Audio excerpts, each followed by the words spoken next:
Hello, everybody, and welcome to the 18th session now of Revolution Live.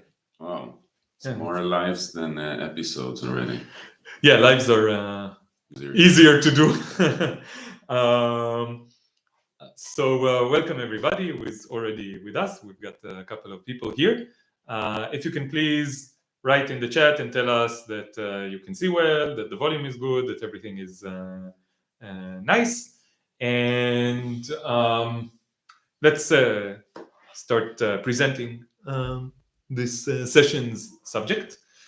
So today is the eve of Holocaust Remembrance Day in Israel, Yom Hasho'a. Mm-hmm. And hi from Ireland. We can hear and see you. Nice. The wonders of technology. Yeah, let us know if there is sound problems. Yeah, if there's any problems, just please let us know at some point in the chat. We're following the chat and Wow. we're getting comments. It's nice that we have viewers from Ireland. Sometimes Yeah. I think it would be a good place to, if I need to run away from the Zionist regime. Yeah, Ireland. We've got a lot of friends in Ireland, probably. Yeah. Maybe Elik, you can come closer so that people can hear you well. And yeah, so Holocaust Remembrance Day, Yom Hasho'a. And Elik, you want to tell people watching us what your experience is from Yom Hasho'a are? So this is Yom Hasho'a Eve, and tomorrow in the morning, 10 a.m., 11 a.m. I think it's 11 a.m. Yeah. There's a horn, and it's like a minute long, Mhm. and it's very, very loud, and you cannot miss it, and everybody will stand and put their heads down, and be sad about the victims of the Jewish Holocaust, or at least pretend to be sad about the victims of the Jewish Holocaust. I don't know what exactly is happening in their minds, and we will talk about this as much as we can. So, Elik, you want to tell your own personal experiences from this day? Wow, this is very loaded. Yes, it's very loaded, very loaded. Because I've experienced the Holocaust is a big subject in my life because both of my grandparents, like they're survivors, they're not so, they didn't go to the camps themselves. They were nobody just they didn't went. take them. Yeah. But they suffered whole how do you say whole lot. They suffered a lot. Yeah, I don't know. Yeah, and they were, when they came here, they came to a kibbutz that all of the founders were Holocaust survivors. It's called, we talked about it in the episode that we're gonna upload today. We're gonna update about it soon. Yes. And so the name of the kibbutz is Lochamei HaGetaot, which means the fighters of the ghettos. Yeah, and it's so crazy because in a way, the more I'm thinking about it, like the similarity between what happens in Gaza and specifically the story of the ghetto fighters is very similar. It's very interesting. I was thinking about this. So they call the kibbutz Lochamei HaGetaot, the ghetto fighters. Mm-hmm. How many of these people actually fought, actually got guns or weapons or fought in any way against... In the kibbutz? No, it wasn't like people from this specific ghetto uprising. The two of the founders, like Yitzhak Zuckerman and his wife Tzvia Lubetkin, they were part of the people who were leading, who were commanders. Okay, so they were fighters. Okay. Yeah. I think that they are proud of what they did, right? They are proud of what they did, and the entire Jewish people is proud of them for what they did. And there is another side to this, that after World War II, after the Holocaust, after the formation of the State of Israel, after the codification of the Zionist project into a state, there was a lot of discussion about how the diaspora Jews, the weak, European,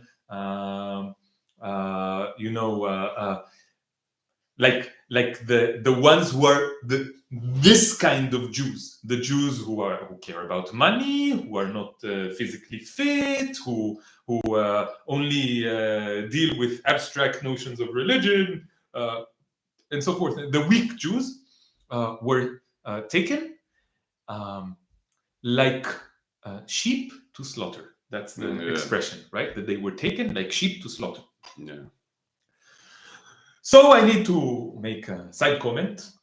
So you agree that there is something wrong with sheep being taken to slaughter, right? So this is like the connotation is that when you say like sheep to slaughter, you mean that there is something wrong with sheep being taken to slaughter, that it makes you feel bad that sheep are being taken to slaughter. So my suggestion is please don't take sheep to slaughter. That's a side note, but very important to me. And I think very important objectively. But in any case, so they had this criticism about those weak Jews who were taken like sheep to slaughter and did not fight back. Yeah, and many Holocaust survivors who came here after the Holocaust were mocked about it, or it wasn't.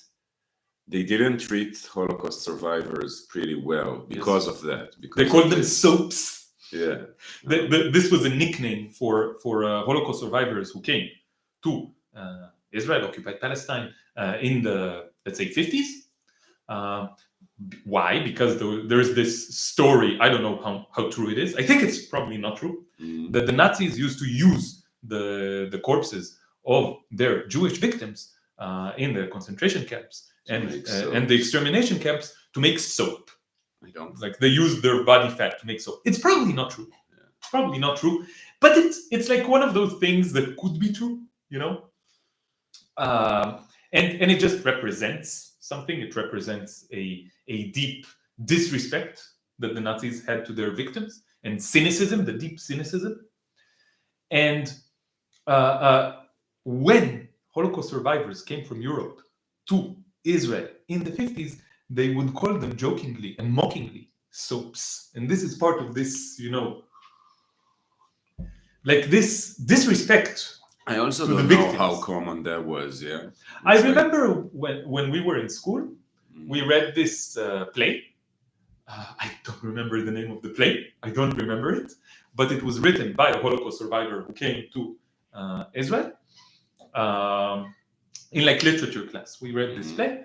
And he talked about this specifically, and it's like an autobiographical play, like, probably not every detail is correct, but it's like inspired by his own story. And he talks about this, that they called him soap, and that he felt really, really bad about it.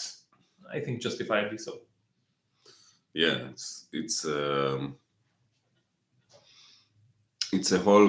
a whole story how the survivors of the Holocaust were treated here. Yes, but the point is that there is like this opinion that has two sides. One side of the opinion is how heroic and amazing and strong and justified were the fighters of the ghettos, those who decided not to go like sheep to slaughter and to fight back against the evil Nazis. And one of the components of this myth is that they knew that they basically had no chance. They knew it. Yeah. And because they were fighting against such a powerful force, but they did it anyway, because they knew that dying fighting, being killed fighting, is better than being killed without putting up a fight. This is a major part of this myth. And on October 7th of 2023, people who are living in a ghetto, still living in a ghetto, now a concentration camp or an extermination camp, you can, like, it's a spectrum. There's like ghetto, there's concentration camp, there's extermination camp, there's factory to make meat and other products out of non-human animal exploitation. It's all a spectrum, and there's a lot of similarities between all these kinds of things. And Gaza is definitely on. Prisons are also on this spectrum. Gaza is definitely on this spectrum, and in a place on the spectrum that is quite severe, and it has been for decades now. It was established as A concentration camp, such, a yeah. Bantustan reservation, a concentration camp. Yeah. Again, spectrum of all kinds of words that we say. And on October 7th, 2023, some people in Gaza, of the 2.3 million inhabitants of Gaza at the time, now much less, did something.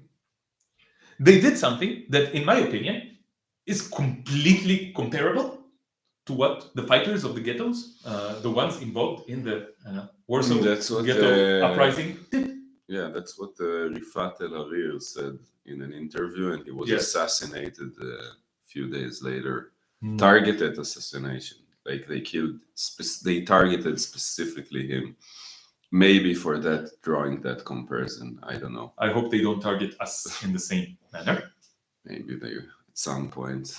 I hope. But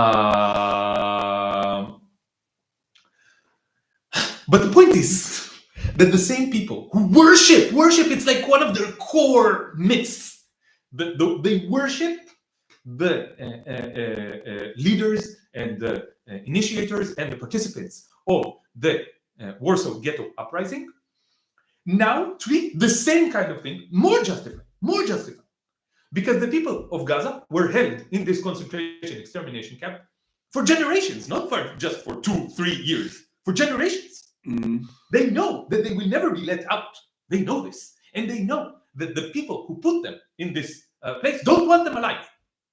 And they kill them, they kill them sporadically. Until October 7th, they killed them sporadically. Now they kill them systematically. But they did something that was very, very similar to the Warsaw Ghetto uprising, and now the same people who admire those who organized the uprising now call them terrorists and say that what they did justifies the genocide of their people. And also they say, because they did it, because they did this uprising, now we are doing the genocide, so it's your fault that you did what you did on October 7th, and you are stupid for doing so, because it's better not to resist. Yeah. And everything is the opposite. And I think that this is this is our main topic. I think the mind-boggling difference between the way Zionists look at the Jewish Holocaust and the way that they look at the oppression of the Palestinians, and specifically the genocide of the Palestinians, which is now, like, we've been calling it a genocide for a year and a half. And I think at this point, I'm feeling that the word Holocaust is more and more fitting. Like, maybe this is a word that should be preserved only to the most extreme cases, but this is one of the most extreme cases. Yeah. I use the word Holocaust to describe what happens to non-human animals, what has been happening to non-human animals for centuries now. I use this word Holocaust. I use the word Holocaust for what happened to the Jews in Europe in the mid-20th century. And I'm sure you can use the word Holocaust to describe other things that happened in history, but I think that this word is now fitting to what is happening in Gaza in the last year and a half. Yeah, and I feel it's like, yeah, it's so like we're calling it a genocide from the beginning, because from the way they acted the very first days, it was clear that this is what they're planning. But I think what I didn't understand, that they're like evil has its own intelligence kind of way. That's interesting what you said. And I think they knew that if they just keep it for a long time. People just will get tired and people will get used to it, and it will just become just reality. And they don't need just to go and straight off kill everybody. They can just unleash such a destruction and then prevent food and medicine and aid and reconstruction, and that's it. They destroyed a people, they destroyed a culture, they destroyed and it's like this is what's going on. And I don't know, like I'm in for many days now. I'm in a point of like what's left to say, what is left to say about this, when and part of what enabling this to happen is the way Israel teach the Holocaust and the world. Like the Jewish, I'm at the point, I was always like, we need to remember, we need to know history, we need to. And if this is knowing history, if this is what it calls, maybe it's better if no one would know anything about the Holocaust. If this is the and there's a lot to unpack and to understand how the greatest or one of the greatest genocides in history. I think what the white settlers did in the that's also a in the Americas in many parameters was bigger than the Jewish Holocaust. It's like the number of the percent of survivors is way lower. Right? Lower, and I think they killed close to 100 million. Like, it's crazy. I don't know. 100 million? I didn't know. I don't know. Maybe I'm exaggerating. I'm not not on the numbers, but I know it's way, way, way more than the Jewish it's in like the tens of millions and not the single digit millions. And it's not a genocide that is being talked enough, I think. And when it is being talked enough, it's like there's nothing to do about it. It's done. What are you gonna do? What are you gonna do? Like the Zionists hope will happen in 10 or 20 years. Oh, we kick the Palestinians. What are you going to do? They're not here anymore. They're dead.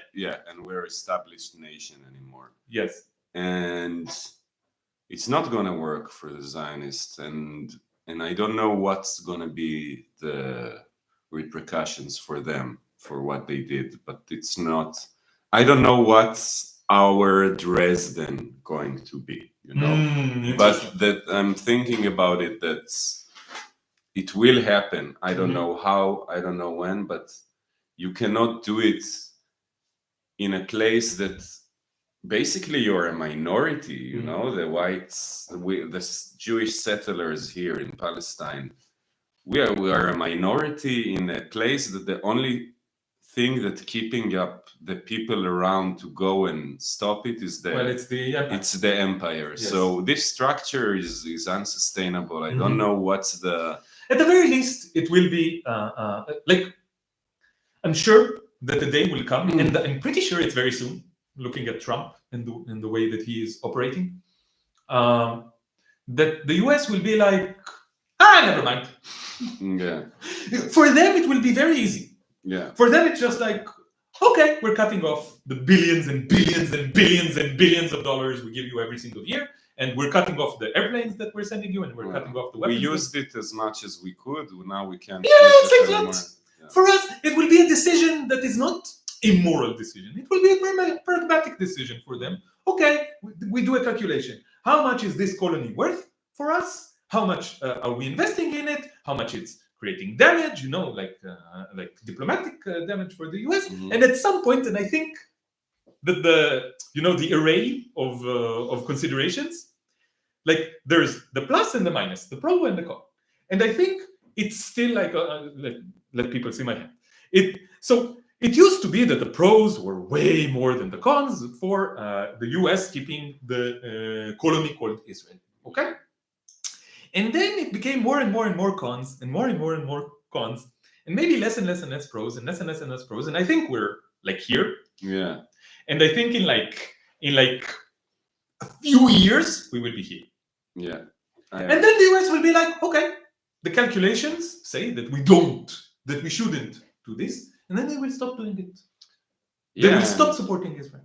And they can also, just like they did with you know, the West has this kind of not taking responsibility for the Holocaust, and they are not gonna take responsibility for this Holocaust too. They're not gonna say, yeah, it's a Western, European, American, Israeli genocide, which this is what it really is. And in a way, you can,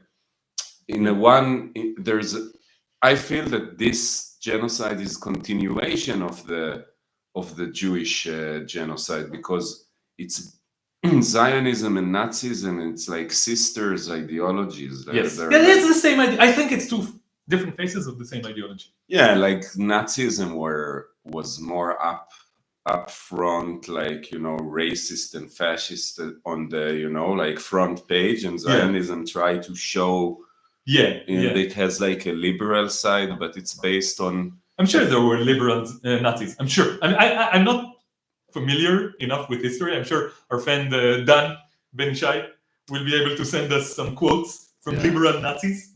Yeah, I think he did. I think we got, like, we have a WhatsApp group where we exchange all kinds of information and thoughts, and sometimes Dan sends quotes from Nazis, from actual quotes from actual Nazis, from the actual Holocaust of the actual Jews in the actual 1940 whatever, and the quotes, like, I just need to replace a few words, you know, like a few key words, like German change to Jew, Jew change to Palestinian, and it's like the same kind of vibe. And some of them are liberal Nazis. Some of them are like, yeah, we don't want to do blah blah blah. We're sad. We need to keep the honor. We need to keep our values. We don't want to become them. We don't want to become monsters like them. Blah blah blah blah blah. Yeah. All kinds of, like, it's the same. I just want to say hello to Tato, our friend Tato is here.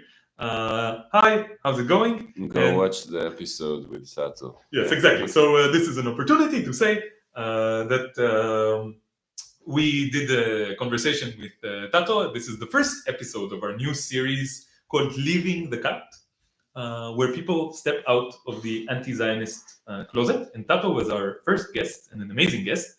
And I will put the link here to the interview that we had with him. Yeah. It's on Elik's channel. I'm already waiting for another conversation. Tato. Yes. Maybe at some point we will make another one. So Elik's channel, the name of Elik's channel is Sound of Anarchy. And I will send a link to, hold on, I will just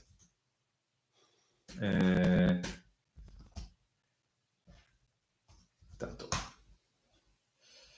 Yes, Leaving the Cult, episode 1 with Tato.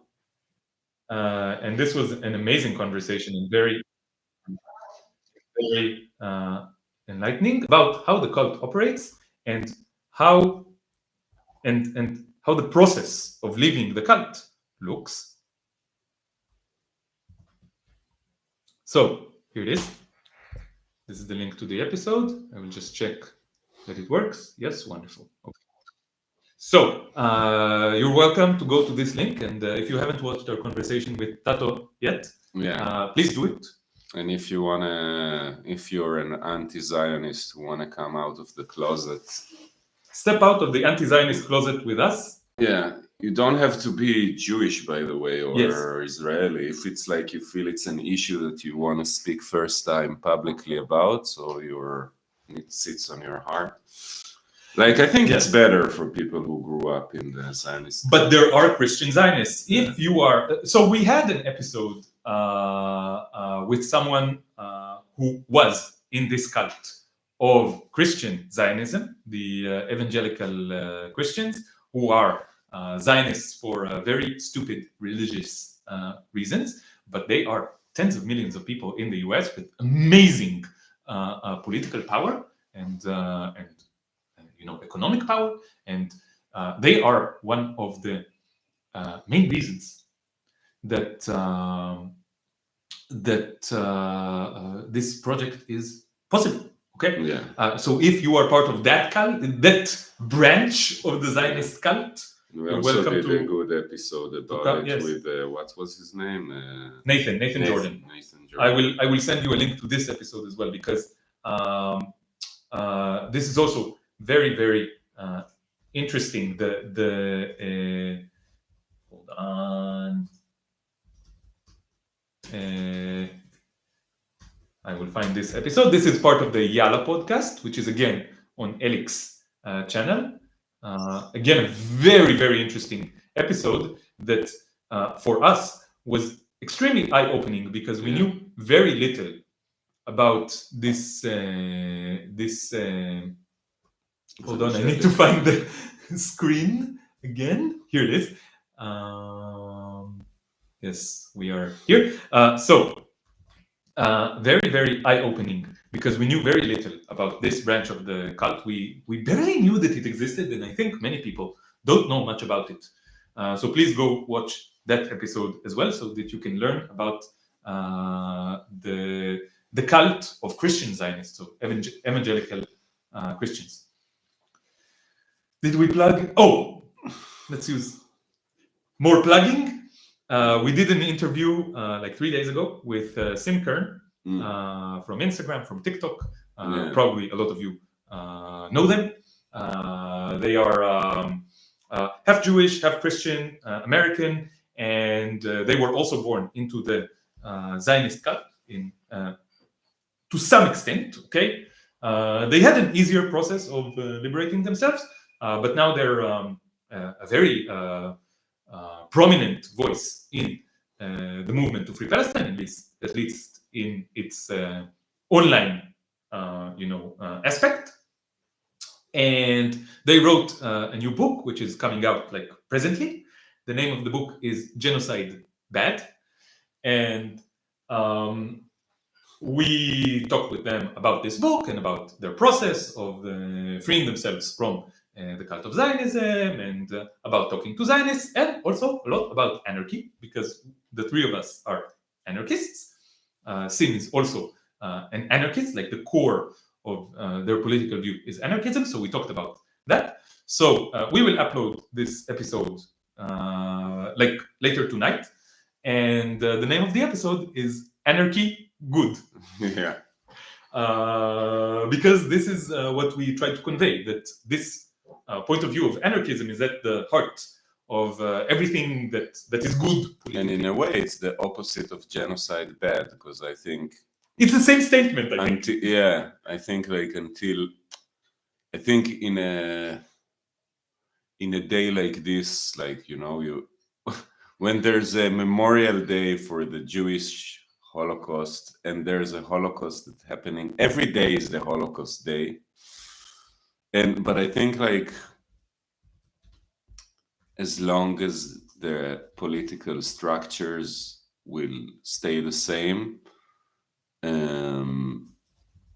genocides will continue to happen. Yes, it's just a result of fascism. Of fascism, of oppression, of hierarchies, of obedience to authority. Yes. So this is exactly why we think that of anarchy nationalism, of this artificial collectives. Like, I think if there was a correct, at least if you wanna. Because I think the interesting thing about, like, remembering the Holocaust, it's like, right, there's two lessons that could be learned, and in Israel, like, I remember I read once an interview with a liberal Zionist professor who was like kind of a peacenik, and he wrote a book about how to. And he was very critical about how Israel teaches the Holocaust. He says, he said, and I remember he said there's two lessons that we can draw from the Holocaust. One, that the Jewish people are weak, and not weak, that the Jewish people need protection, and like it happened to us, and we should never again to us. And also never again to anyone. And he said both are important, and Israel is too much to the first. And Yes. And I think it's either or. You cannot have both. That's interesting, because the first one justifies the opposite of the second. Exactly. Like they use the never again for us to inflict the same kind of horrors and atrocities inflicted on our people, whatever that fucking means, on our people, to inflict the same kind of horrors on another people. Hi. I will just read a couple of comments and then we will continue with this subject. Bloomster is saying it was an evangelical concept way before political Zionism was created. That's what Ilan Pappes writes in his book. So right? Exactly, Ilan Pappes writes about it. Okay. And also he writes, they, right? I don't know, he, she, they. I was born and liberated myself, born into the cult, I'm guessing, and liberated myself. Would love to talk to you, Gen X perspective. Yes, so please contact us. I gave you our contact details. Please contact us. You can be our fourth, fifth guest because we're continuing. There's a lot in the oven. Oh no, ovens. I cannot mention ovens in this day. One of our subscribers, Emily, says that Simkern blocked her because I mentioned how I was concerned about the vacuum of power in Syria and how it's a Western-backed coup. I don't know. It seems to me like a legitimate claim. I don't know what happens now in Syria. Yes. By the way. Yes. So many things. We did have an episode where we talked about what is going on in Syria. Let's plug another thing with our friend Manar. Who was part of the Syrian revolution back in 2011 and now lives in Germany, and he's now becoming more and more active. I see him producing really quality, interesting, sharp videos about what is going on in Syria on his Instagram, and he's a video editor, so he's very his videos are very fine, and also he has a dark sense of humor that I really like. Really? Yeah. You should check his content out on Instagram. Please check his content. His name on Instagram. I will. Let's plug. Let's do it. Plug a lot today. Huh? Yeah. I think it's a good idea. It's part of the live thing. We need to. We were talking about how we don't have enough subscribers and how we can branch out to TikTok and like make this bigger, make this more meaningful.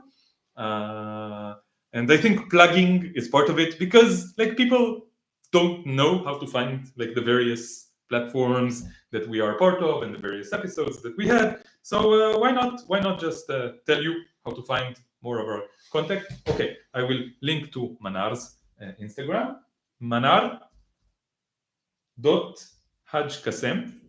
Okay. That's his Instagram, and I will also put the link to the episode that we did. We did 2 episodes. Yes, we did 2 episodes with him. But the latest one, it didn't get a lot of views, and I think that's a shame, because Manar explained very well what was going on in Syria at the time. Okay, so we have Levantine liberation, and then we have 1 month later, the fuck's going on in Syria. I will put 2 links. So this is, hold on, sorry, 1 second. So this is Levantine liberation, where we spoke. It was right after when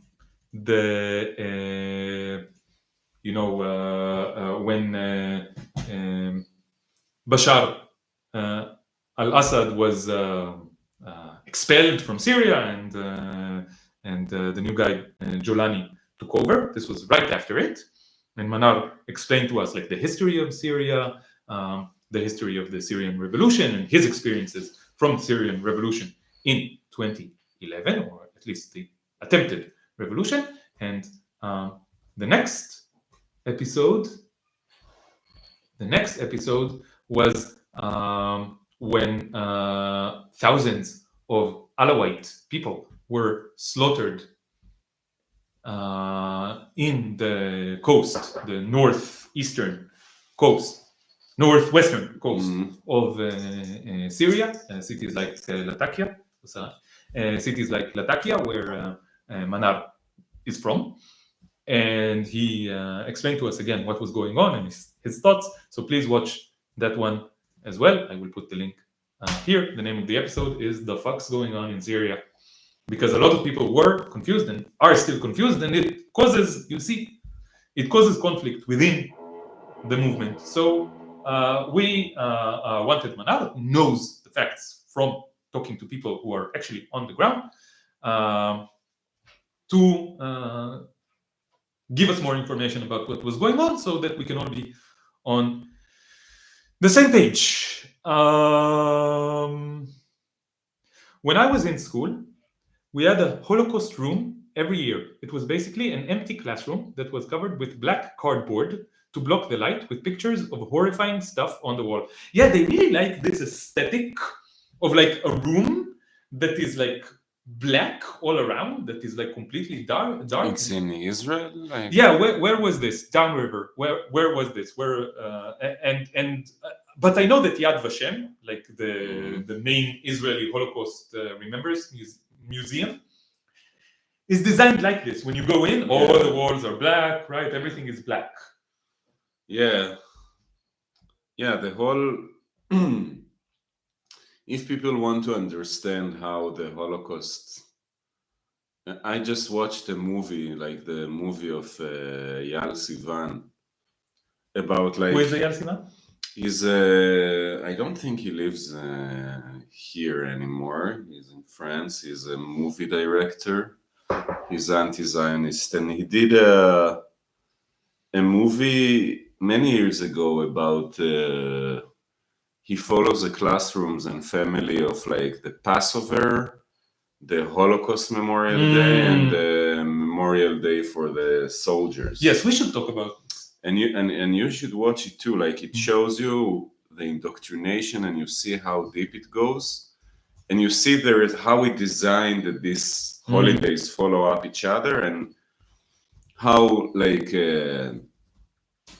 kids go through this indoctrination, and they're all led to this conclusion at the end that we were weak before, everyone tried to kill us, and now we have a state, and it's not going to happen anymore. Yes, I think we already talked about this. We didn't need someone to do research and to tell us that this was the origin, because we already picked up on the narrative. We discussed this in various occasions on our podcast, and I think I also did like an Instagram post about this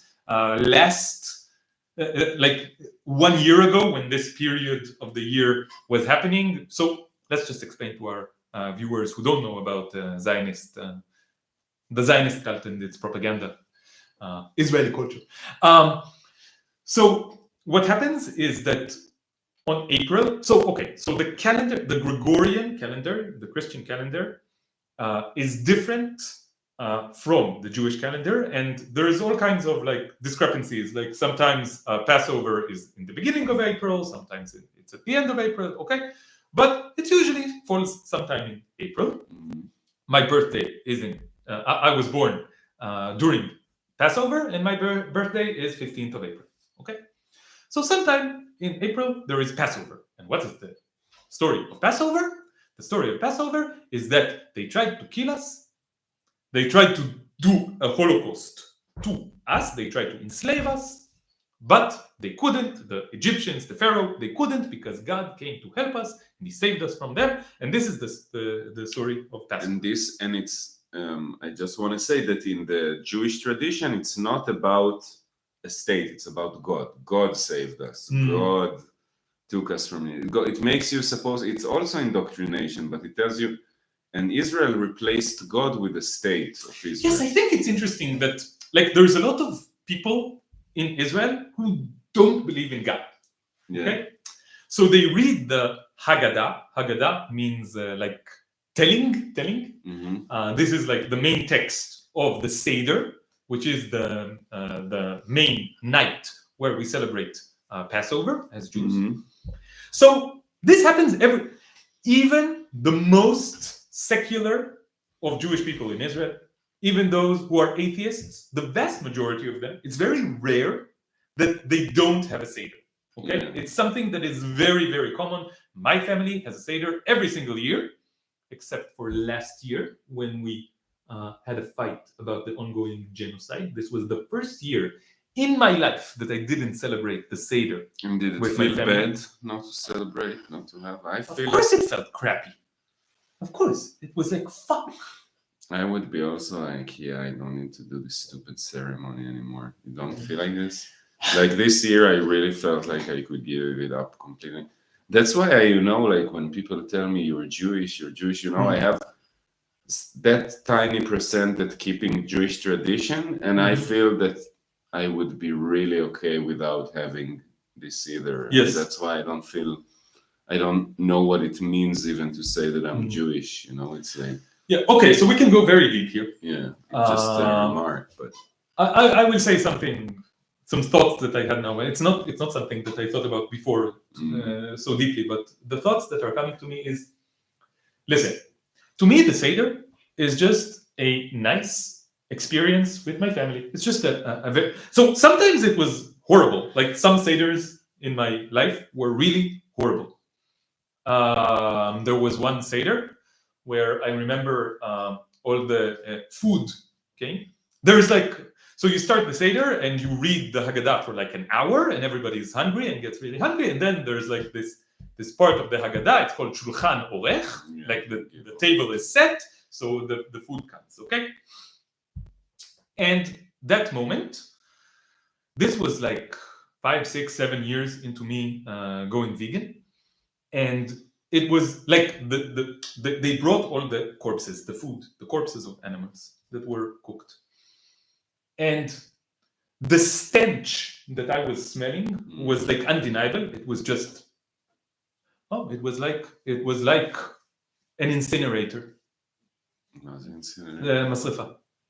It was like probably it smelled like one of the incinerators that were in one of the extermination camps in the Jewish Holocaust. It smelled like burned corpses to me. And I was like, fuck, I cannot deal with this, because I was like, fuck, corpses are all around me and everybody is like fine with it. And I just ran like to another room. And there was like, I heard some people talking about me, like, why did he go? What's going on? And then my dad was like, oh, he's just exaggerating. And then I started yelling from the other room. I started yelling, no, I'm not exaggerating. You're fucking murderers. This is corpses. And then I heard my dad go, he's right. I cannot argue like this. yeah. So this was a very traumatic experience and very bad Seder. But there were like also really good But Seders. it also changed something. Yes. Like, Yes. It's not only negative that because you showed what you really feel and what you really are. But it sucked. Okay, I didn't like it. But now in the last 2, 3, 4 years, all the Seders, all the family gatherings that we do are 100% vegan. It's quite amazing that they do it. I don't know. If I would tell my family, I don't come unless it's all vegan. No, they won't do it. I thought to tell them I don't come if I'm not talking about the genocide in Gaza. And did you tell them? And I didn't tell them, and I did mention it, and I was singing some of my songs, and I was singing Free Palestine, and I felt like that instead of bringing it up, like as saying you are this and this, but that's the situation. Like in this family, like my cousin wasn't there. He wasn't, but he was serving. He was in Gaza at the time or something? Not at the time, but like around that time. And now he wasn't there. But for me, I don't know even how to talk to him. Yeah. I don't know what he did. Like, I hope he wasn't involved directly, but even if he wasn't involved directly, he was part of it, And sometimes I feel like that if I would really understand the depth of how horrible it is, I would just burst and cry. And even to us people who understand what's going on, there's level of like, yes, some shield, you know, there is something. I think even people going through this don't really know everything that's going on, right? They know their own, like even the Palestinians in Gaza, they know what's going on around them, they know what's going on with their family, but probably like the depth of the destruction and the breadth of the destruction is unknown to anyone at this point, because you see your own narrow angle, you don't know what is going on all around you in the entire Gaza Strip. So it's really easy to not understand how horrible it is, I think. It's yeah, I think it's for years to come, and I don't know. I don't know how it will be estimated in history, but I think there is a level of atrocities that Israel created that it's like in a class of its own. Yeah, it's peak atrocities. You know, the thing with like the starvation and the destruction, and then and the fact that, like, you know, Zionists keep saying if we wanted to exterminate it, we could not. No, but you do it in your way, and it's the most sadistic and cruel way that could be. Like, if you would do it once, it would be less cruel than what you're doing. We're now. going to places where it's like, what's worse? Like, you cannot. Everything is like infinitely bad, so you cannot compare like what's worse because it's infinitely bad. Yeah, but the torture is the slowness adds to it, aspect of torture, and I sometimes I just don't know how to walk here and not hate everyone and just try to. But let's go back. Let's go back to what we were talking about. We were talking. Okay, so people are saying there is a lot of problematic stuff in the Seder, in the Haggadah. That's true. A lot of problematic stuff. Okay, but the reason that I mentioned it was we can talk about one quote. בכל דור ודור קמים עלינו לכלותנו והקדוש ברוך הוא מצילנו מידם. This is a verse from the Haggadah. And let me translate it freely. In every single generation, they try to exterminate us, and God saves us from them. Which is, like, you see, it's just the narrative is said explicitly. I think this is why Passover is such a big deal in Zionism. I think it was Zionism took components from Judaism that was convenient for Zionism to appropriate and to use for its own, goals.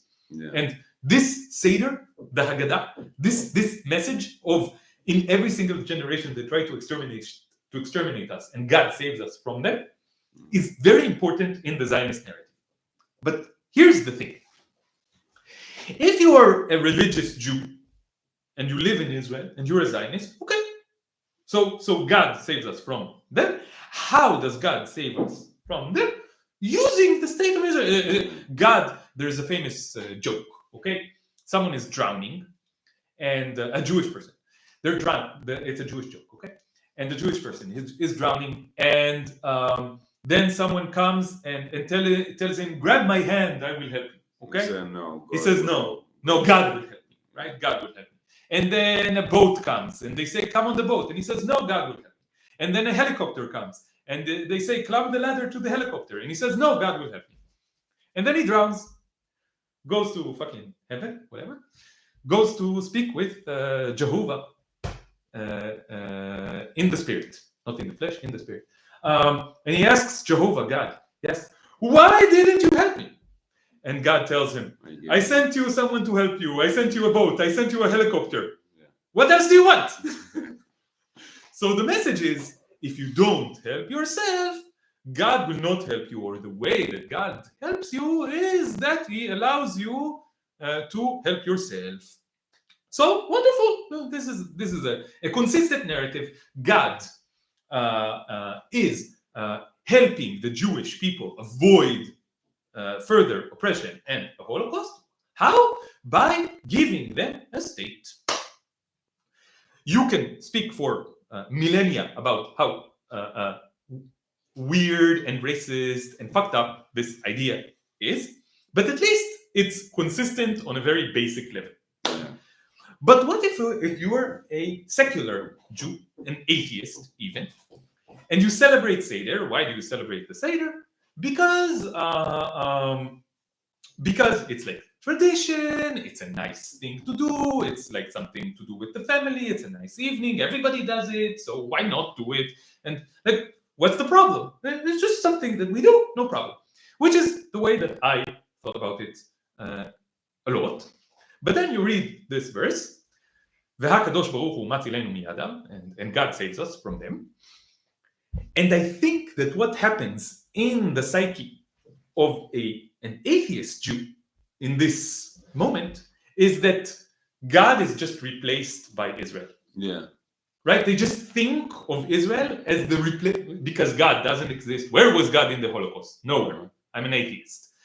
So the way that we help ourselves, there's no God. We start a state. We start this Zionist project, and this Zionist project is the new God that will protect us because the old God doesn't exist. Because I'm a rational person.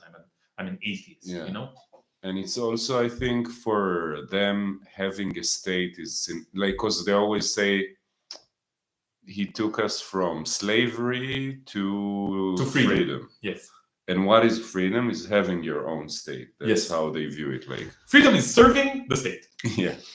And you know, sometimes when I look at the situation of the Palestinians, I'm hoping they're not gonna fall into the same traps that the Jews from the Holocaust and stuff felt. Like that now, when you have a state that is declared as your state, now you're free. No, like it's not freedom to serve a state. Like, and I understand why the Palestinians want their own, to be free from Zionism, and it means like being a citizens, equal citizens in their own state where their rights are being respected. But I think like nationalism as a concept have to go. It has to go. Like we need, just like statism in general has to go, but nationalism as a it's form, like statism but ramped up to like it's fundamentalist statism. Yeah, and it's like, you know, it's, I think states before said like the king rule by divine decree or whatever. Yeah, it's the same kind of thing. Yeah, so we say I rule because I represent the German or whatever, this invented group of people. Yes. That's, we have some, you know, culture is something that evolving naturally and people create, but this idea of, it's completely manufactured. Yeah, every time you take any kind of nation and you ask, what is it actually? And you find nothing there. It's a group of people who don't know each other. Maybe they speak the same mother tongue, but they don't really have the same culture, because every state that you look, you see that there's different groups and they don't have the same race and they don't have the same history. It's like, it's not a scientifically meaningful idea. It doesn't have explanatory value. And if it's and the idea, and I think what we're doing with like Muhammad in the ODSI, that he says like the Palestinian state that we want to establish is not a mirror image of Zionism. It's not a Palestinian state in a way that Zionism is state for Jews. It's not going to be a state for Palestinian nation. It's going to be it's going to be a state for people from Palestine, for people who live in Palestine. If that is your interpretation of the word Palestinians, then fine. But that's like there's two categorically different ways to look at groups of people. One way to look at groups of people is, okay, these people share common traits and like living in the same geographical area, like speaking the same language, like having a common ancestry, like having cultural, things that are shared culturally, like having, economic relations, and so forth and so on. To just notice it and say, yes, this exists, and we want to give it a name to like talk about this group, this like differentiated group of people that has more connections within itself than to other groups of people. Fine, whatever. Yeah. But the other way is to say this group is to be like very, fundamentalist about it, to be obsessed about it, to make it your identity, to make it the most important thing, to say that this group of people is somehow fundamentally and inherently different than the other groups of people. Yeah. Okay, and I think that Zionism is exactly like it's as far as you can go to option B, right? Yeah, but we need to understand why this story is so appealing to people. You know, like, Yeah. 'cause So I we have- will go back to it, but I want to read one comment that I think is very cool here from Claire from Ireland. The Irish were victims of British genocide, and we have separation of church and state. Neutral, no NATO, freedom of religion. Our saying is, our revenge will be the laughter of our children. Oh, that's beautiful. Yes, I think that's beautiful. And I don't know how genuine it is. Probably there's some, fucked up stuff in the state of Ireland as well. Like the state of Ireland, as far as I know, is supporting the genocide, right? Is supporting Israel. So the Irish people are okay, but the state itself, but this concept of the Yeah, state. even the state of Ireland is. Claire, please correct me if I'm wrong, but I know that the government of Ireland is basically supporting Israel, or at least not saying anything meaningful against the genocide. In any case, I want to compare this And beautiful also, idea. she asked, "Do you think Irish people can help you with our own personal experience of all of this?" Yes. for sure. Probably. We will talk more concretely about this. Maybe but we need to make an episode to find some Irish. If you want, Claire, to if you want to speak on Yalla about like, or the you Irish have genocide. someone else that will, to compare the cases, and I think it's something that is pretty much needed. Yes, it's a very good idea. It's a very Yeah. good idea. But I will finish the thought. Finish. I want to compare this to the mentality of Zionists, because they also have this kind of phrase, like, what will be our revenge against Hitler? Mhm. So I don't know. I cannot think of a specific way that this is phrased, but I know the vibe. The vibe is the way that we get back at Hitler, the way that we get our revenge against Hitler and the Nazis in general, is to continue surviving. Yeah. Not the laughter of our children, but the fact that we're still And here. also, the Palestinians have to exist is to resist. To resist is to exist. You know this one. Yes, but that's not their revenge. That's Not like their their- survival. their I don't know what strategy. will happen in 10 or 15 years Yeah. when the oppression of the Palestinian Yeah. hopefully stops, right? But I think that there is something about Zionist mentality that took this kind of it's always like this with Zionism. They take things that there is no inherent problem with saying never again. There is no inherent problem, like inherent special problem Mhm. with states. Okay, like the state. is. There is no inherent special problem with the state of Israel. Okay, like the state of Israel, as far as it is a state, is similar to other states. Okay, but the thing is that they take these things that can be neutral, can be good, can be negative, but negative to a degree, Mhm. and they put a twist on it. They always put a twist on it, and it becomes something like cynical and horrible. And I think that kind of so when Irish people say our revenge against the English people who did this genocide to us will be the laughter of our children, will be our freedom and the laughter of our children. This is beautiful in some way. Okay, I don't know. I think it's also a little bit toxic. Yeah. Sorry, Claire, but I feel a little bit of toxicity there as well. Why? What's toxic? How do you about see it? this toxicity when you look at the Zionist version? The Zionists take this and they ramp up the toxicity to 9,000. But it takes you to the place that Zionists also say that Zionism is anti-colonial struggle. Yeah. And they say, because it is a movement that started on the basis of the oppression of Jews, that was real. And so it has an element of a group that's rising against oppression, but they're not fighting their real oppressors. They're fighting, and they're actually collaborating with their real oppressors. Yes, Zionism is a form of collaboration with Nazism from its beginning.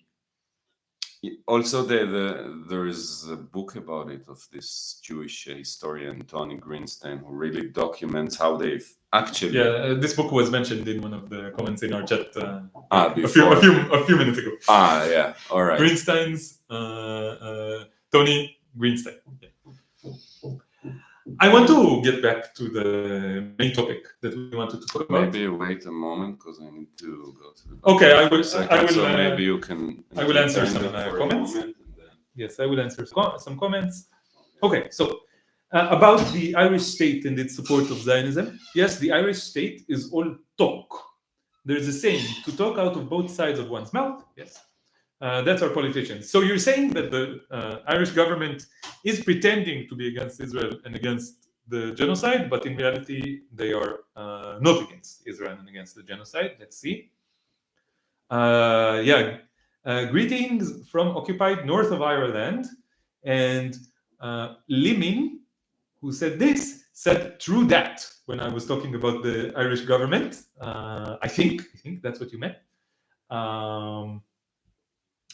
Okay, Claire is saying, the saying is from a political prisoner called Bobby Sands, who died in the north of Ireland on hunger strike in prison. Which saying? Which saying? I'm confused. Oh, our revenge will be the laughter of our children. Okay. Yes, very inspiring. Relations between Israel and Ireland soured during the Gaza genocide, you mean? In late 2024, Israel closed its embassy in Dublin. Okay, so we see like mixed opinions. I think the reason for the mixed opinions is that there are two levels to this. There is the performative level that governments in this day and age, mainly, the main thing that governments do in this day and age is performative. So that on the performative level, the government of Ireland is saying, yes, we are against the genocide. But I guess on the practical level, it's not true. And Lemin is saying revenge is a toxic motivation. Yes, maybe that's what I felt there. That any kind of yes, any kind of revenge is toxic, even if it's the laughter of our children. You make me view Jews in a positive way. While if I see Neta, who is Neta, Ben-Gvir, and right-wing pro-Zionists like Douglas Murray, etc., I honestly grow hatred. I'm Chinese, atheist, care animal. You mean you care about all animals? You mean you are vegan? I don't know. But my comment about this is that any analysis of reality that assigns essential traits. Oh, Julia is here. That assigns. Hi, Julia. Hi, Julia. How are you? Any view that assigns special, essential traits to living beings just because they are part of a specific group of living beings, arbitrary group of living beings, is toxic. And I think that viewing Jews as a collective in this way is toxic. Viewing Palestinians as a collective in this way is toxic. Viewing Germans or any other group, viewing humans in this way, I think is also toxic. But the point is that us talking, I don't think should make you like Jews less or more. I think the thing to learn, like if you think the Jews are somehow problematic in some way, I cannot blame you for it in this day and age, okay? I cannot blame you for watching a genocide unfold and watching Zionists behave in a very certain way for a year and a half, every single day. I cannot blame you for developing some kind of opinions about Jews because of this. It's hard not to. But I do want to tell you that if you did then this is a problem. This is a problem, and you are now in the same mode of thinking as Zionists. The mode of thinking that leads people to be Zionist and to carry out certain actions in the name of the Zionist regime, like participating in the genocide and the rest of the oppression of the Palestinians, and also behaving like spoiled babies whenever they're confronted about this. This is something that stems from this kind of thinking about groups and like essential traits of certain groups. And judging groups, like saying, oh, these people are like this, these people are like this, and now I form an opinion about Jews as a collective. This is toxic thinking, and please, let our existence as Jews, we don't really like this Jewish identity, okay? But let our existence as Jews who are speaking up against the genocide and against Zionism in general be an evidence to you that the very pattern of thought that you started from is problematic and wrong, okay? That there are no Jews, okay? There are people in certain situations, and these situations affect people in certain ways. German society in the 1930s and 40s was in a certain situation, and therefore they developed a certain ideology and system to deal with this situation in the way that they chose to deal with it, and this led to the Holocaust, okay? And now Israeli Jews are in a certain situation, which I think in some ways is similar, so it leads to somewhat similar results. There's nothing special inherently about Jews, about Germans, about anyone else. If you were born into this cult, there is a high chance that you would not be able to liberate yourself from this cult. You know how I know this? Because 99% of the people who were born into this cult, and probably 99.999%, could not liberate themselves from this cult. Okay? And there is nothing inherently different about the people who were born into this cult and the people who were not born into this cult. Nothing inherently different. So statistically, if you were born Jewish Israeli, you would probably be a Zionist. What can I say? What can I say? That's the way it is. It's just true. You want to go back? Oh, we were talking about this narrative, okay? We were talking about this narrative of the holidays, right? And I think we can return to this. Okay, so Passover. In each generation, they try to exterminate us, and God saves us. So this happens in mid-April. And then a couple of weeks after that is Holocaust Remembrance Day, which is, it starts tonight. And in Holocaust Remembrance Day, well, of course, the message is Jews in Europe were not safe because they didn't have a state. And it did not matter how much they tried to assimilate into general society, still there was anti-Semitism, and this anti-Semitism was toxic, so toxic that it led to the Holocaust. And now the solution to the Holocaust is to bring all the Jews to Israel, to Eretz Israel, to Palestine. They don't call it Palestine, they call it Eretz Israel, and to have all of them here protected by a strong army. Yeah, army that they are forced to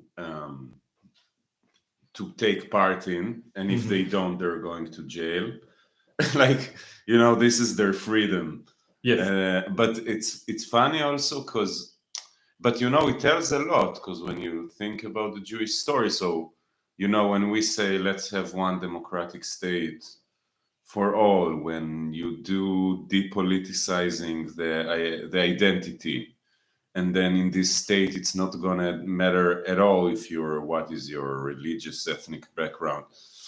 For them, they're like, oh, Jews tried that before.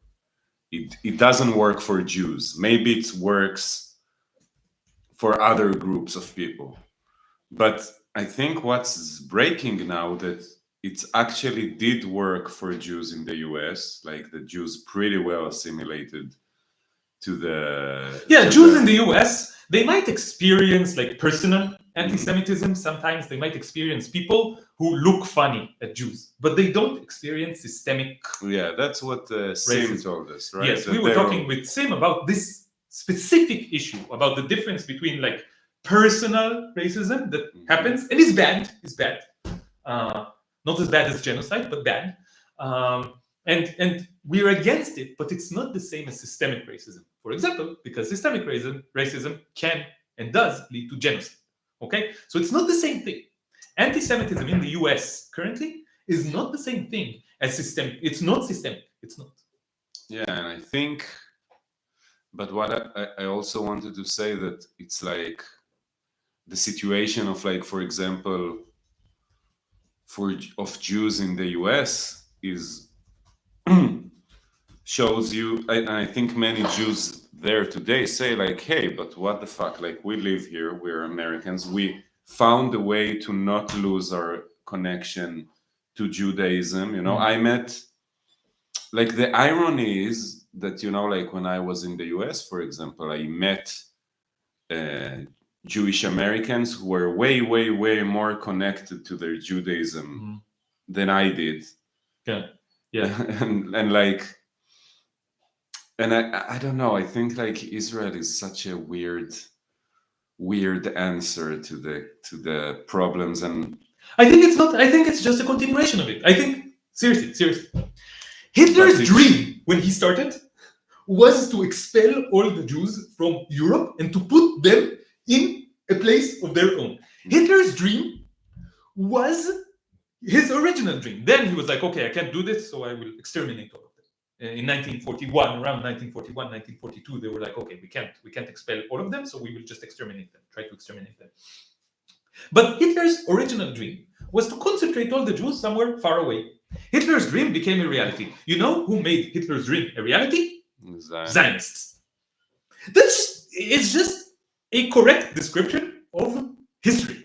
It's just like, but if I say this here in the Zionist cult, I will be, I don't know what would happen to me.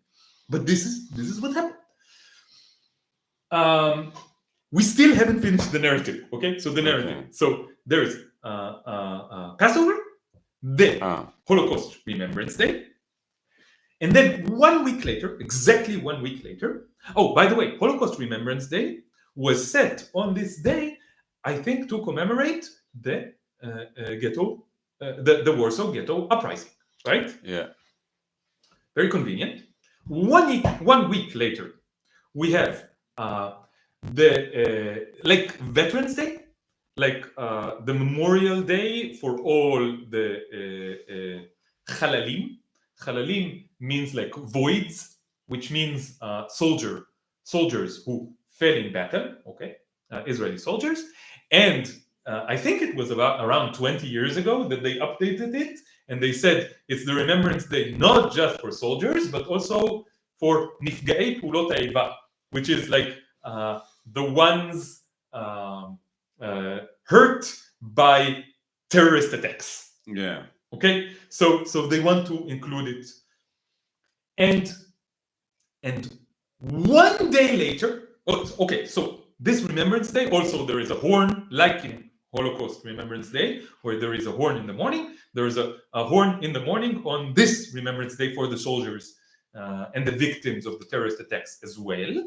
I really want to put a link to the movie, because if they will see it, they will understand. It's on YouTube?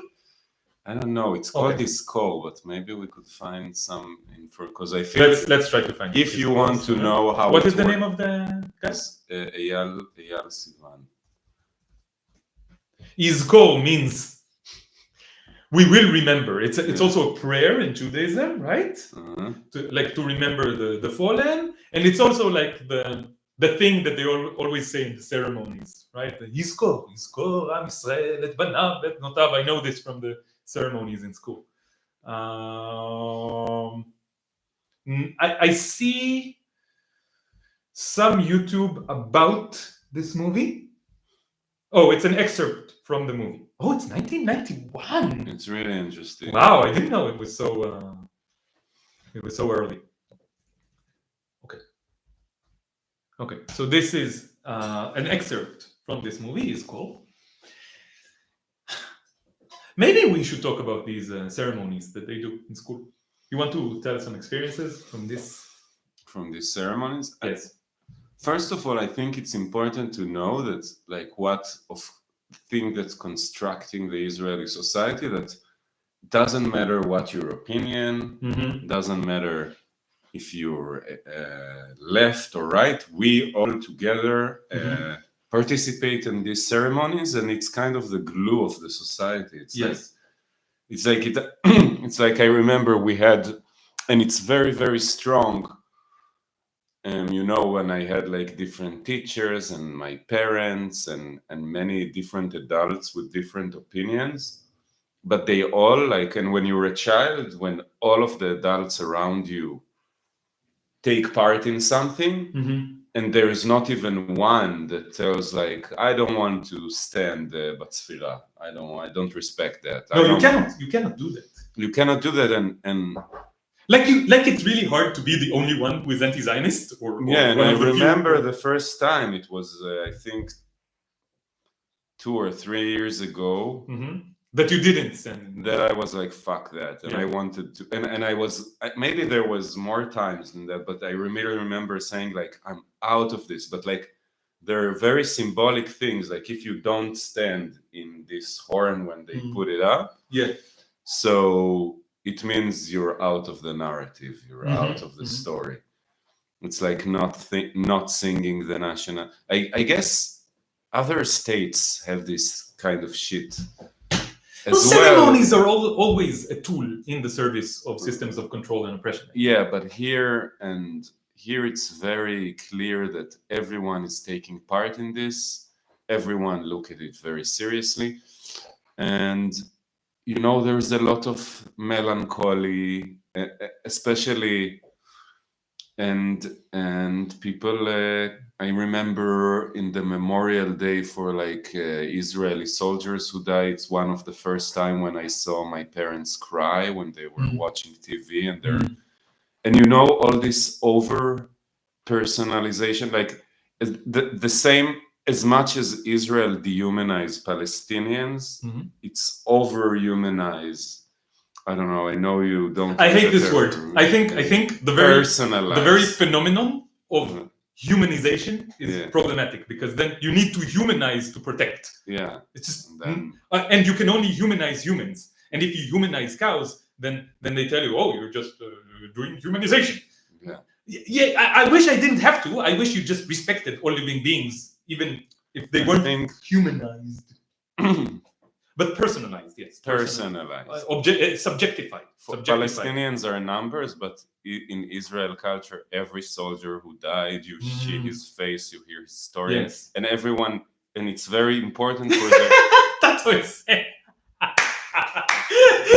Tato says, luckily I have an excuse for not standing up for the horn in Holocaust Remembrance Day. Tato is in a wheelchair, so and as you can see, he has a great sense of humor about it. Wow. I feel jealous. There's also this song of never mind. I want to explain. We will finish in I think 25 minutes. So I want to delve a little bit deeper into the details of these days. Okay, what happens on Holocaust Remembrance Day? What happens on this Remembrance Day for the soldiers? Okay, so on Holocaust Remembrance Day, right now, all the broadcasts on television ceases. Okay, everything on television stops. Everything on the radio stops. Everything. Capitalism is not strong enough. Capitalism is not strong enough to beat Zionism in this front.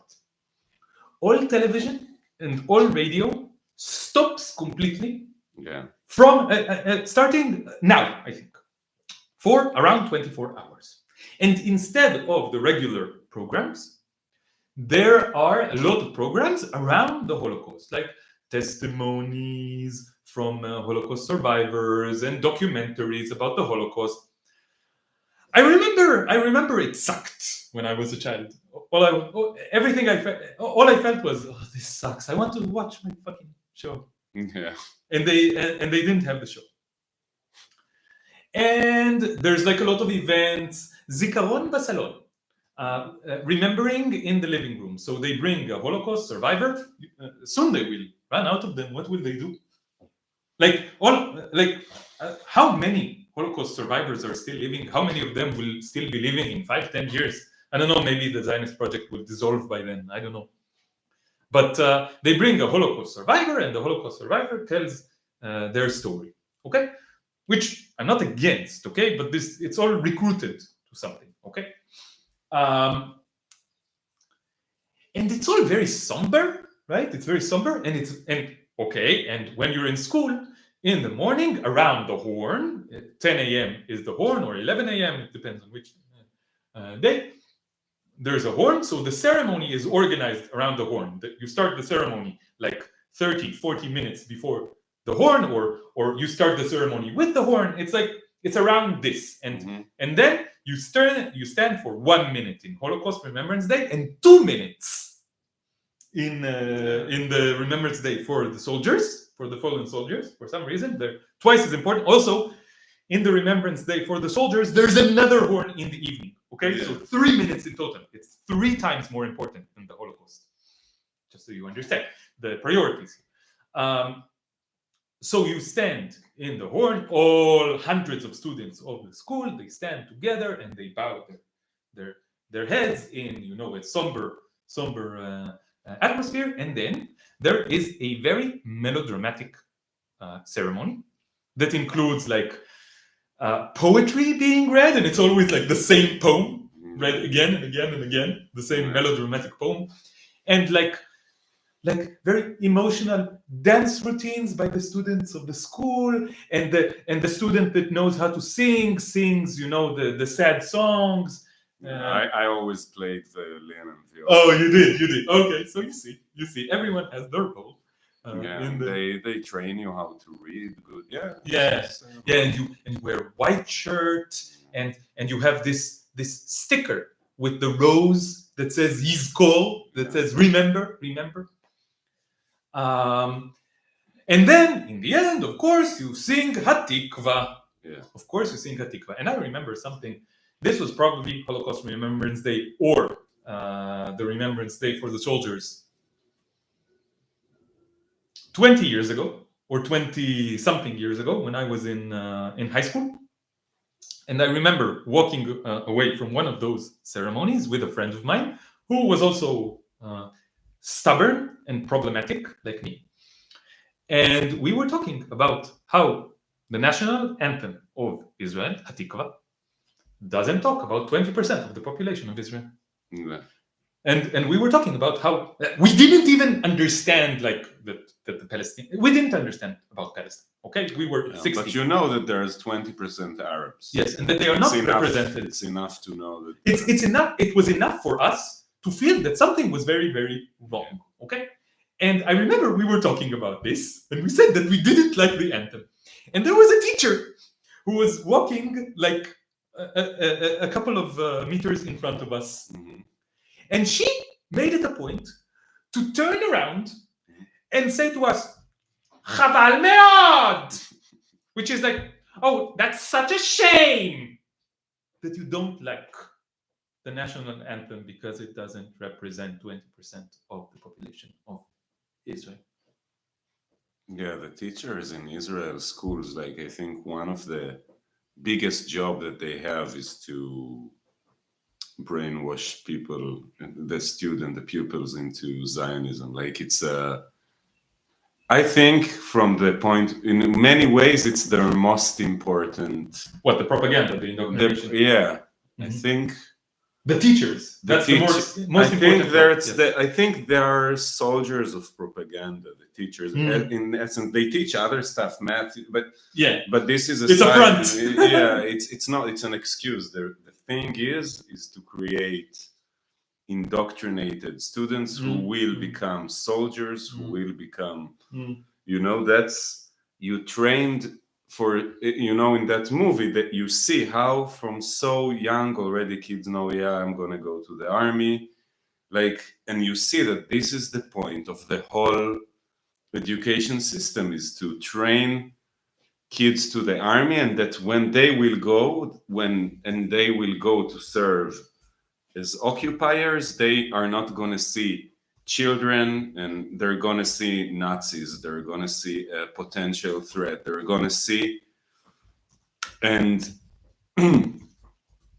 because you need, when you go and you hold a gun and you go into a family's house in the West Bank, or you destroy a house in Gaza, you need a lot of indoctrination in order that you're not going to see what your eyes tell you you're doing. You need to have, so, and they know that, they know that in order to take part of this system, you need to have something that will shield you from reality in such a way. And yeah, it's very sad.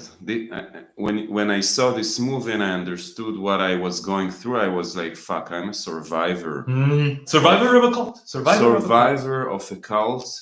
That tried to brainwash you and succeeded in many ways. Because it's like impossible. It's impossible to resist. And it doesn't matter how smart you are. It doesn't matter how aware you are. It doesn't matter how sensitive you are. It doesn't matter how aware your parents are. It doesn't matter anything. It doesn't matter. If you were born into this cult, you will be brainwashed to some extent. Yeah, understand this. And you cannot resist it from within yourself. Like, I know 100%, if I wouldn't have like significant figures in my life. For example, my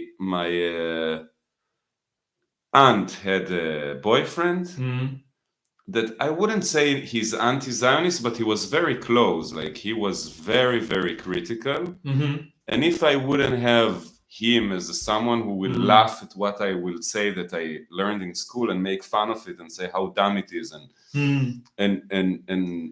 so an anarchist who is not aware of his anarchism, I think that's the way I see it. Yeah, I think today I'm more radical than him, but then he said he had like this flavor. For example, he's the first one who told me like that there's de facto one state, and it will have to be, we will have to give equal rights to everyone. That's very radical in these realms, Yeah, and the fact that you can mock something that everywhere else it was considered sacred, but you see in like, students cannot deal again.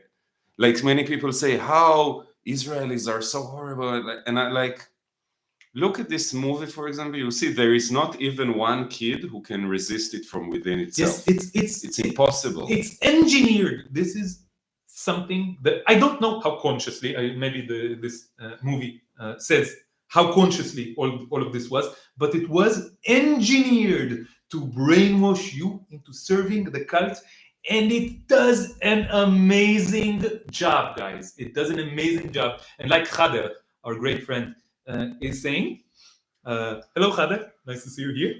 We also had an episode with Khader in the Yalla podcast, and I will plug it now. I'm supposed to upload the one I did with him. Oh, Khader, call Elik.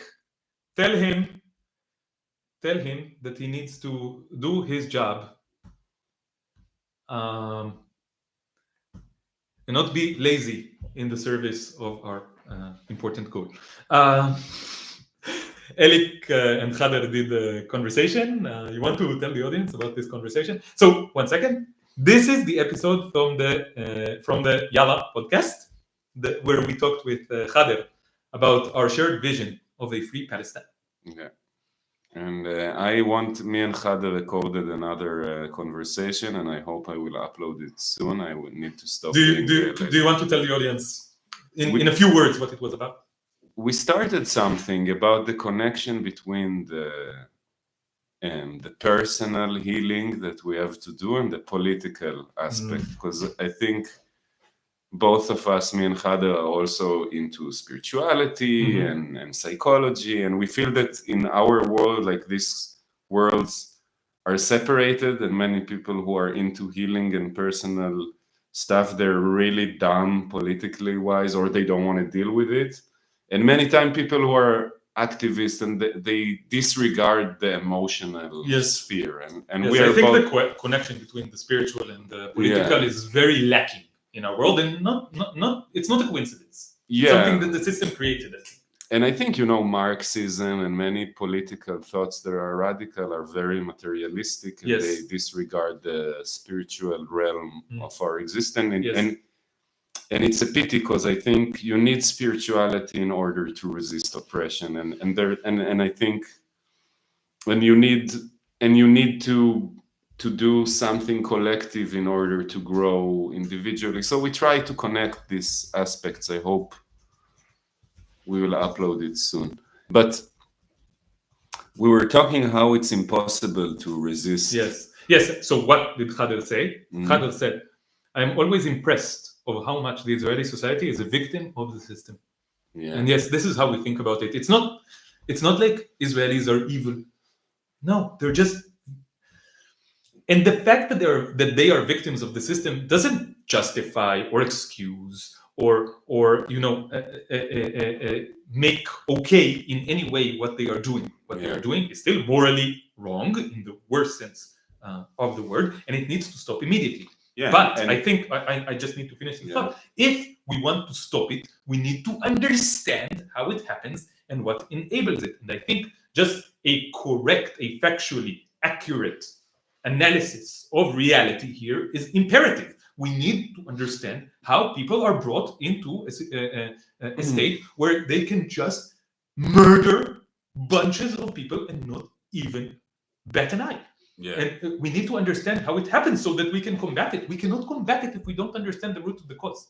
Yeah. And I think also it's based on a primal thing that I believe that in humans and maybe in any animals, in every animal, there, like, morality exists, but survival is, like, I think in our biological makeup is higher than morality. Like, first you survive. I think most of us build that way. Like, first the survival, and then good and bad. First, like me and my family, and I think that the Zionist settler colonial mindset that they put ingrained into, like, it's us or them. How many times in your life you heard it's us or them? In our 0th episode of our first podcast, in the first thing that we put on YouTube together, we talked about the us and them mentality. We talked about this. It's like so basic, and when somebody get into this mindset, so they can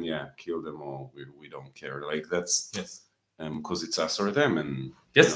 If it's us or them, then so infinity. I would say, if I am really believed it, and I said it many times, I would kill myself. But I don't know. Maybe it's just a hippie thing to say, and if I would really feel it's either us or them. But I think it's easy for you to say because you don't feel it. I don't feel it. I think once you don't feel it, it's easy to look at it and see how ridiculous it is. But when you feel it, you're overwhelmed by it. This is the thing. This is what the system uses. That these systems are much more in, like, the stem of the brain, the primal part. So they take over. They have, like, precedence over other things, like that are more nuanced, like morality. This survival instinct. So the systems will attack the survival instinct. The systems will do anything that they can to preserve themselves. Why? Because even if a system did not do anything it can to preserve itself, then there would come another system that is willing to do anything it can to preserve itself, and it will preserve itself at the expense of the other system. So systems, as we know them now, they are a result of a pseudo-evolutionary process, okay? In the sense of, let's say, meme theory developed by Richard Dawkins. And so systems will use everything that they can to preserve themselves in the brains of as many people as possible. So there are things that are vulnerable in our psyche. And many of those things that are vulnerable in our psyche are in our primal, in the primal part of our psyche. The wish, the will to survive, the will to protect our kin, the will to have resources, the will to have security, and so forth and so on. So, of course, systems of control will want to take advantage and appropriate these parts of our psyche, which they're not problematic inherently. All of these things that I said are good things, or at least neutral. Okay, it's just like, yeah, that's what an organism is. Yeah. It's a machine to sustain itself. First of all, that's my body is doing yes. Yeah. So it's not an inherently negative thing, but once a system it is vulnerable. That's the thing. It is vulnerable to be appropriated and taken advantage of, and this is what systems do. And this is what systems do to Zionists, and this is why Zionists do the things that they do. And how do they do it? By an intricate system of propaganda. And let's go back to the narrative of the holidays. So we started from Passover, where it says very explicitly that in each generation there is someone trying to exterminate the Jewish people, and in each generation God will come and save us from them. And now God is replaced. Okay, next part of the equation, Holocaust Remembrance Day. God wasn't there. He didn't help us. Right. He didn't help us. Look, we believed that he will come and he didn't. So why didn't he help us? Two separate explanations. One, God doesn't exist. Two, God couldn't help us because we didn't have the right tools to help ourselves. The way that God helps us is to help ourselves.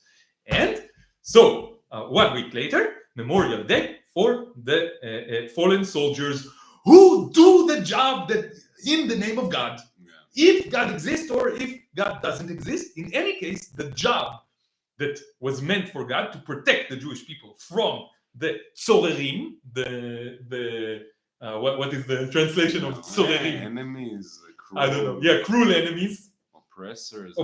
Yes, oppressors. Besiegers, like literally, it's like siege. Matzor is siege. Yeah. So the way that that God's job is being carried out is by those fallen soldiers. The so-called silver tray. This is an expression, a very, very known expression in Zionist society. The silver tray on which the state of Israel was served to us. Okay? And remember, okay, so in the Jewish religion, holidays always start in the evening. Okay? So the start of the day, the calendar date doesn't change at midnight, it changes at sunset. Okay? So Holocaust Remembrance Day is almost upon us. In 1 hour, the sun will set on Palestine. Will they have transportation?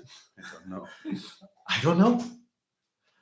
See these weird things, public transportation on Holocaust Remembrance Day. We need to think about it. Yeah. We will finish in a few minutes and think about it. Yeah, anyway, we have a meeting with yeah. We will finish in like 5 Yeah, we have a conversation planned for later, but he will do it later, 15 minutes later, so that's fine. We will continue for 15 minutes. Okay. No, a bit tough. I want to really want to know if I... Okay, 10 minutes. This is content, Elik. This is content. We need to create the content. Anyway, so I was on a roll with this. Okay. So in the Jewish religion, each day starts in the evening of the previous day. Okay. So the memorial days also start in the evening. Holocaust Day is like a new Jewish holiday. Okay, it starts in the evening and it ends in the evening. Also, the Memorial Day for the fallen soldiers, it starts in the evening 1 week later and ends the next evening. And the very next day is Israeli Independence Day. The very next day is Israeli Independence Day, which is the day that Hey B'Iyar, the day in the Hebrew calendar, the Jewish calendar, where the state of Israel was proclaimed. The proclamation of the state of Israel. And there is a very weird phenomenon that is created where people mourn the fallen soldiers and then it changes without any real gap. It changes immediately to Israeli Independence Day from like sadness to happiness. And the message here, I think it's clear to any 3-year-old, and it is designed to be clear to any 3-year-old, and it is explained to any 3-year-old, like it was explained to me, that it was explained to me by my parents, okay? This was something that actually happened, okay? They explained to me that the reason that this is like this is because the soldiers died to give us the state, the silver tray. So you see the entire Zionist narrative just spanned over a week, or 2 weeks, or 3 weeks, whatever. Yeah, and it's not the only days in the year that you are being propagated, but Zionism, but that's a very concentrated week. Yeah, 2 weeks or 3 weeks, whatever. Yeah, but that's. It also starts like a month earlier in Purim. Purim is another Jewish holiday, where the story is again that Achashverosh, Xerxes,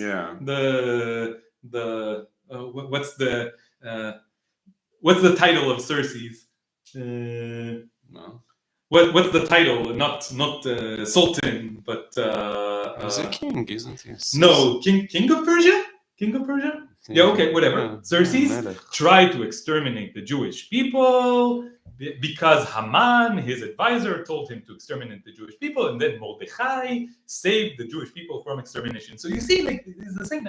The narrative of the Jewish holidays is they tried to kill us, they weren't able to kill us, let's eat. Yeah. This is basically every Jewish holiday summed up. Yeah, but it works. I remember I saw a video with. Do you wanna tell about the video? Of Barak Heiram. It's the one. It's Brigadier Barak Heiram. It's the. The one who gave the order to do the Hannibal directive. Yeah. He killed on October 7th. Yeah, he killed. A few dozen Israelis. And I guess a few dozens of Palestinians. But no one really knows because this event was not investigated. But there was an interview with him, and I remember him saying, like Ilana Dayan did an interview, and he was just spewing all this, you understand, they try to kill us, it's our fate as Jews to protect itself, and I was like, wow, that's amazing how direct and how it works, and how it made him kill his own people and not even notice that this is what he did. I don't think he ever even, I think something inside he's known, but like he's just saying all the propaganda, and I was like, this is the thing with propaganda. It erases the person, it erases the subject, and leaves you with an empty shell that is just a servant of the system. And just anytime you talk to them, it's like you're talking to a person, but you're not really. But it has this power to absorb like everything that happens in reality and to make sense of what everything that happens according to the narrative of the narrative that you have, and there is something also about this narrative that is also appealing. Like it sounds beautiful story. They came up from all these different places, and now we're strong again. And this is the reason that it works. Yeah, and I think it's if it was a bad story or not. Like I remember I saw a Miko Peled lecture that he says like, who wants to give up that story? It's such a beautiful story. Like it's a great story, except that it's all fake, false. But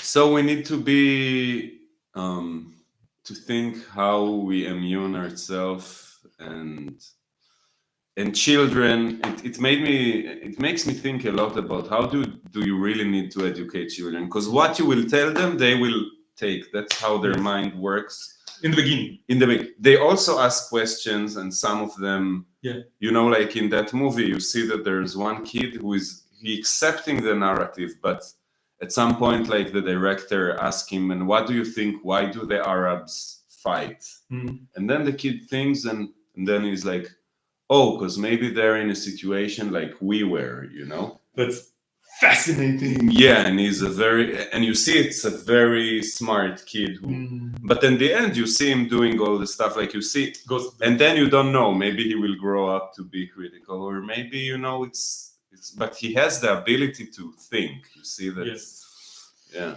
Okay, we need to finish up now.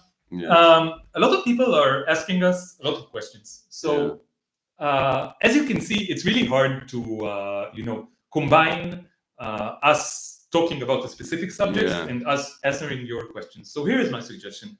We've been thinking for a long time about doing a live session where we just answer your questions. Yeah. So maybe let's do it in a week. No, in a week from now is that's the Memorial Day. We wouldn't want to do it then, right? Or maybe we could. I don't know. Maybe we would want to do something special for Memorial. Maybe on Monday. On Monday we will do a Q&A.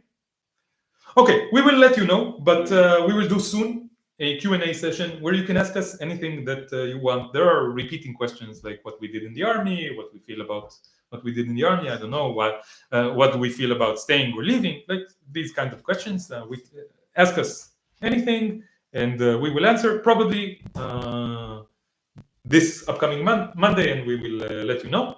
Yeah, Q&A will be fantastic. Okay, so at least one person likes this idea.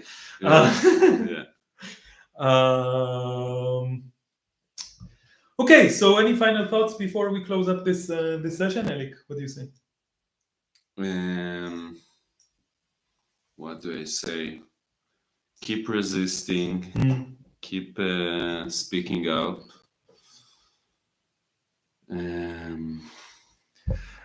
My message is please take everything that we described and understand and know that this exists in a less explicit, less obvious way also in your society. Yeah. Okay? Schools are systems of indoctrination everywhere. Yeah, and they indoctrinate. For statism, for capitalism, for, you know, patriarchy, for everything. Okay? Ceremonies are used to brainwash you everywhere. Children are impressionable everywhere. Cults exists everywhere. Holocaust exists everywhere, and the specific Holocaust of non-human animals exists everywhere on the planet, maybe even somewhere near you, and maybe you are even part of it. Think about how it happened. Think about maybe it's similar. Maybe what the Zionist cult does to indoctrinate its subject is similar to what other cults do to indoctrinate their subjects. Maybe you are a subject of a cult, and maybe you were indoctrinated in a similar way. Please try to, like, usually what the indoctrination does is it puts a blind on our eyes. We cannot see the indoctrination. You need to look like this. Yeah. You need to look from outside to see the way that you were indoctrinated. That's why it's easy for outsiders to see the Zionist indoctrination, and for people from within, it's very difficult. Yes, yes. So please consider what you cannot see because you're only looking at it from inside, and use your mind and your abstract thinking, use the words that we are saying, use the thoughts that we are raising here to look at it from the outside and start or continue or expedite the process of deprogramming yourself and others from all of these cults, because they are all dangerous, they are all violent, they are all oppressive, they are all ruining your mind and your psyche and your soul. Okay, guys, so never again to anyone, ever, right? This is the message we want to take from Holocaust Remembrance Day. Never again to anyone, ever, anywhere. This is what we will continue to promote, right? Yeah, that's our message. Okay, bye everyone. Thank you for being with us, and see you next week.